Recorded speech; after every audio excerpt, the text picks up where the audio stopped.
मित्रांनो, IPC बदल होऊन त्या ठिकाणी आता BNS हा कायदा आलेला आहे. परंतु IPCच्या सेक्शन 498A मध्ये चेंजेस होऊन त्या ठिकाणी नेमके कोणते कलम आलेले आहे?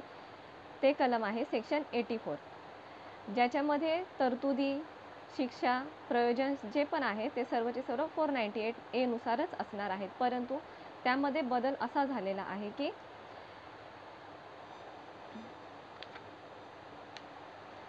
पत्नी आता ज्या पण वेळेला तक्रार दाखल करणार, ती तक्रार ही पतीच्याच विरोधात राहणार. जर त्या ठिकाणी सासरच्या मंडळींचं जर तिने नाव समाविष्ट केलं त्या FIR मध्ये 498च्या म्हणजे 84च्या जर तिने समावेश केलं तर ते आरोप सिद्ध करण्याची जबाबदारी ही केवळ पत्नीची आहे. त्याचबरोबर तिने लग्नामध्ये किंवा इतर वेळेला काही वस्तू, फर्निचर्स वगैरे ज्या पण काही गोष्टी आहेत त्या का दिल्या, कोठे दिल्या, कोणाला दिल्या, नेमकं त्याचं कारण काय होतं, ह्या सर्व गोष्टी देखील तिला सिद्ध कराव्या लागणार आहेत. जर तिने सिद्ध केलं नाही तर त्या ठिकाणी कलम 314 ॲप्लिकेबल होऊन त्या ठिकाणी पतीला ह्या सर्व गोष्टी सिद्ध करण्याची काहीही एक आवश्यकता नाही आहे.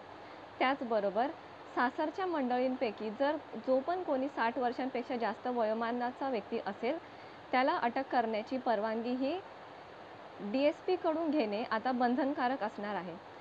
498A मध्ये काय व्हायचं, तक्रार केली की पोलीस पकडून डायरेक्ट अटक करून घेऊन जायचे. परंतु आता असं होणार नाही आहे.